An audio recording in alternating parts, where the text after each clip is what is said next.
తిరుపతిలో చిరుత సంచారం కలకం రేపింది. ఎస్వీయు క్వార్టర్స్ లో చిరుత ప్రత్యక్షమైంది. కోళ్లగూడుపై దాడి చేయగా ఆ దృశ్యాలు సీసీ కెమెరాలో రికార్డయ్యాయి.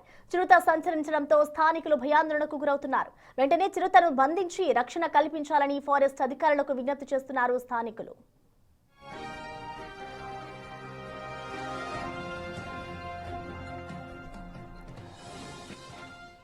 తిరుపతిలో చిరుత సంచారం కలకం రేపింది. ఎస్వీయు క్వార్టర్స్ లో చిరుత ప్రత్యక్షమైంది.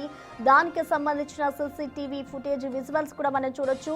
అక్కడే ఏర్పాటు చేసిన ఒక కోళ్ల బోన్లోకి అది ప్రవేశించేందుకు కూడా ప్రయత్నించింది. కోళ్ల దగ్గర గూడుపై దాడి చేయగా ఆ దృశ్యాలన్నీ కూడా సీసీ కెమెరాలో రికార్డ్ అయ్యాయి. ఇప్పుడు చిరుత సంచరించడంతో స్థానికులంతా భయాందోళనకు గురవుతున్నారు. వెంటనే ఫారెస్ట్ సిబ్బందికి వారు సమాచారం అందించి దాన్ని పట్టుకొని ఒక దగ్గర పట్టుకోవాలి అంటూ కూడా అక్కడ ఉన్న స్థానికులంతా ఫారెస్ట్ అధికారులకు విజ్ఞప్తి చేస్తూ ఉన్నారు. సో ప్రెసెంట్ మనం చూసుకోవచ్చు, ఇటు తిరుపతి ఎస్వీయు క్వార్టర్స్ లో చిరుత ప్రత్యక్షమైంది. ఒక్కసారిగా ఈ ఘటనకు సంబంధించి స్థానికులంతా కలవరానికి గురయ్యారు. ఇటు ఫారెస్ట్ అధికారులకి సమాచారాన్ని అందించారు.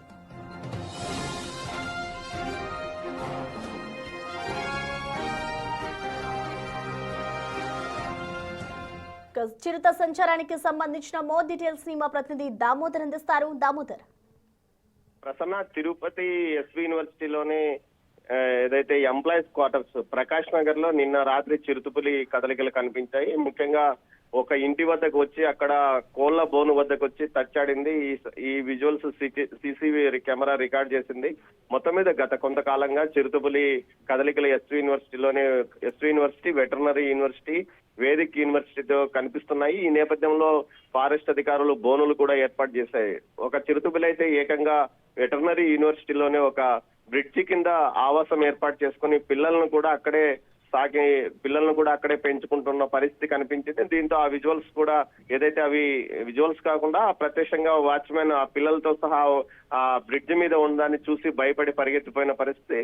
దీంతో నిన్న రాత్రి చిరుతపులి ఏదైతే కోళ్ల గూడు వద్దకు వచ్చి తచ్చాడుతూ వెళ్లిపోయిన పరిస్థితిలో ఈ విషయాలు సీసీ కెమెరాలో రికార్డ్ అయిన సీసీ ఫుటేజ్ బయటకు వచ్చింది. అయితే దీనికి సంబంధించి ఫారెస్ట్ అధికారులు ఉదయం అక్కడికి చేరుకొని మీరు కోళ్లు గానీ అదేవిధంగా కుక్కలను గానీ పెంచడం వల్లనే ఈ పరిస్థితి తలెత్తింది, దయచేసి వీటిని పెంచవద్దంటూ ఈ సందర్భంగా అక్కడ ఉన్న సిబ్బందిని కోరారు. అయితే సిబ్బంది మేము గత 40 సంవత్సరాలుగా ఇక్కడే నివాసం ఉంటున్నాము, గతంలో లేనిది కోళ్లకు ఏ విధంగా చిరుతపుల్లు వస్తాయి, మీరు కట్టడి చేయాలంటూ వారు డిమాండ్ చేస్తున్న పరిస్థితి. అయితే ఫారెస్ట్ అధికారులు చెప్తున్నది ఏమంటే కుక్కల కోసమే చిరుతపుల్లు జనవాసాల్లోకి వస్తున్నాయి అంటున్నారు. కానీ ఏదైతే అటు జూ పార్క్ సమీపం నుంచి పైనుంచి కిందికి చిరుతపుల్లు అడవుల్లో శేషాచలం అడవుల్లో నుంచి అలిపిరి కింది వైపున ఉన్న ప్రాంతాల్లోకి ఏదైతే వెటర్నరీ, వేదిక్ యూనివర్సిటీలు అదేవిధంగా ఎస్వి యూనివర్సిటీ లిమిట్స్ లోకి వస్తున్నాయి. ఈ నేపథ్యంలో ఫెన్సింగ్ వేయాలని స్థానికులు కోరుతున్నారు. అటు ఏదైతే జూ పార్క్ వద్ద నుంచి అలిపిరి వరకు పూర్తి స్థాయిలో సోలార్ ఫెన్సింగ్ వేయడం వల్ల అటవీ జంతువులు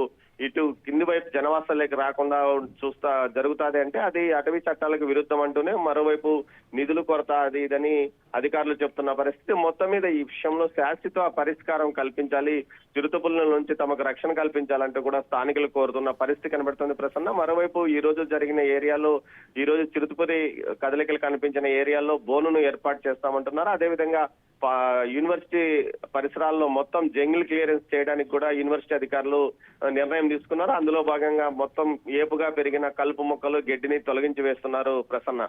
ఓకే దామోదర్, థ్యాంక్ యూ.